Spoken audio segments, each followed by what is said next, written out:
Let's talk about the San Jose Sharks, because they stink more than a Taco Bell bathroom with almost a historically bad record. The Sharks are currently 19-52-9, which is good for a whole 47 points in the standings. But with that record, they've secured the worst in the league this year, and also thus the best odds at Celebrini. And with 2 games left against the Oilers and Flames, they may very well end up with the fewest points in a single season in the salary cap era, full season anyway.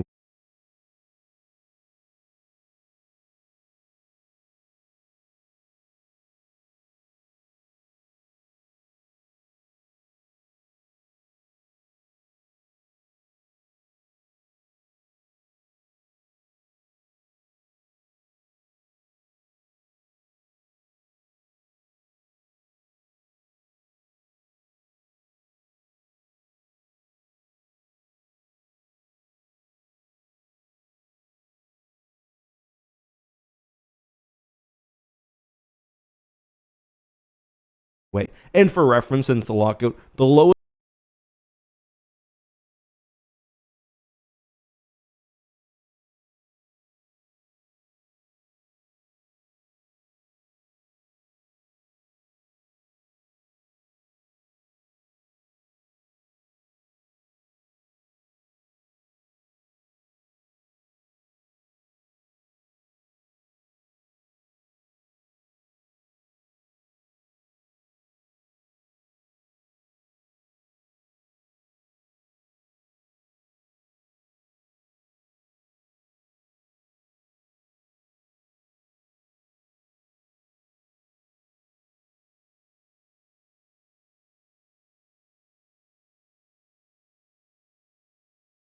for a couple of years a few years ago. Detroit also had a very bad team during the 1920 season, but that's when COVID happened and the season stopped, so we won't include them, but they had a notoriously bad 39 points in 71 games. Not ideal. But back to the Sharks, and while they are total dookie right now, is there any hope they'll be good soon? Yeah, I think so. That's why we're doing a video on it. The Sharks had an amazing draft in 23 and are set up to potentially have another very good one this upcoming year. Last year, they basically drafted a whole line, going with the Fresh Prince Will Smith at 4th overall, then they grabbed Quentin Musty at 26th, then in the second round got right wing Kasper Halttunen. Smith just led the NCAA in points during his first year at Boston College with 25 goals and 71 points, and helped the team get to the final where they ultimately lost. If the Sharks can manage to get 1st overall and snag Celebrini, having him and Smith as their future 1-2 centers would set them up nicely to build around. And speaking of that, Musty also had 102 points in 53 games,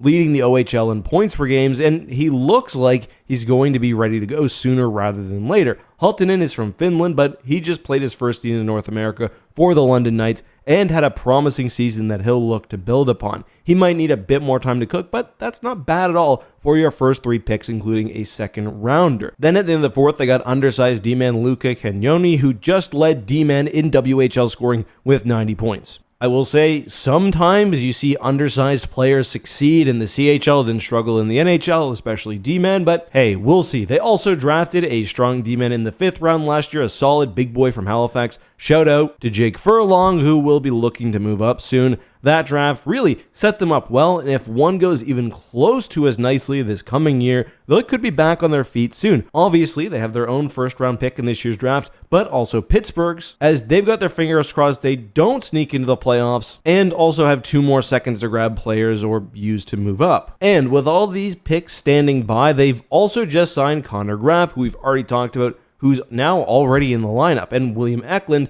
has also had a good first full year with 16 goals and 44 points in 78 games, and had a nice little hattie against the Blues the other day, scoring all 3 goals, including the OT winner. He looks like a certified draft hit. So, while the Sharks are on the verge of setting a new record low in the NHL, let's not pretend that's a bad thing. If you're going to tank. It could really end up paying off for them. But do you have faith that the Sharks can turn it around quickly, or do you think they're going to mismanage the heck out of these assets? Let us know below.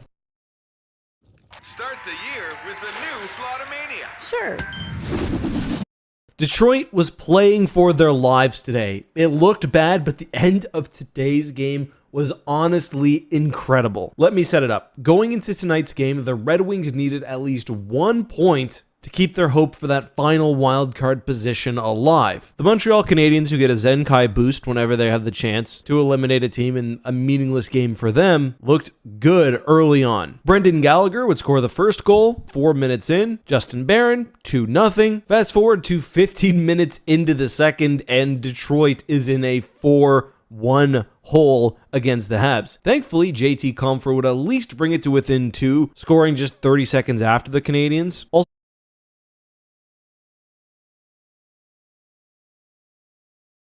So how about Kane in this one? He was all over the ice when the Rangers game seemed certain. I switched over to this one, and yeah. Anyway, 10 minutes left in the third. Detroit still down 2. DeBrincat gets the cross-ice pass, catches, releases, quick shot. Hey, the boys are within 1. Then, with just a minute and a half left in the third, their season literally on the line. Man, this was electric. Gostisbehere jumps up, stops the puck from leaving the zone. Net empty, Detroit with the pressure. Puck finds Raymond, who takes his time, remains calm, moves out in front, and just fires it home. Tied at 4. 1 minute, 17 seconds left. And the overtime. This was one of the most exciting overtimes I'd seen all year. Like, realistically, for Detroit to be in the race, they needed this overtime point as well. Gotta give it to Alex Lyon. He tightened it up after those first 4 goals and had some good saves in the third and in OT. But man, this game-winning goal, just beautiful. Larkin and Raymond come in on the 2-on-1. Larkin with just a beautiful saucer pass. Raymond skates onto it,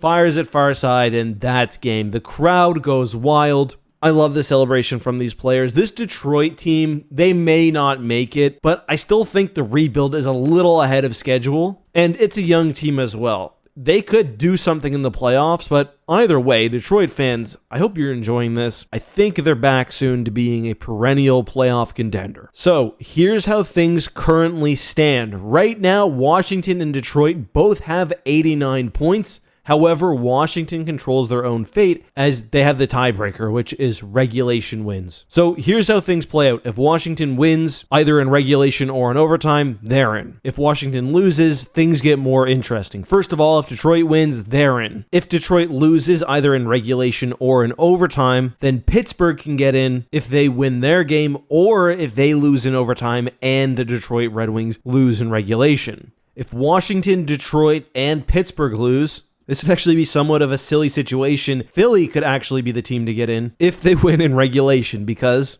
going through the tie-breaking procedure, they would have the same amount of points. Regulation wins, regulation overtime wins generally, and the tiebreaker would actually come down to goal differential, which they beat Washington on, so that would be insane. Anyway, let me know what you thought of the game, and of course the insane Eastern Conference playoff standings down below. Also, of course, congrats to my New York Rangers President's Trophy winners, although I think that means they're out first or second round. Oh well.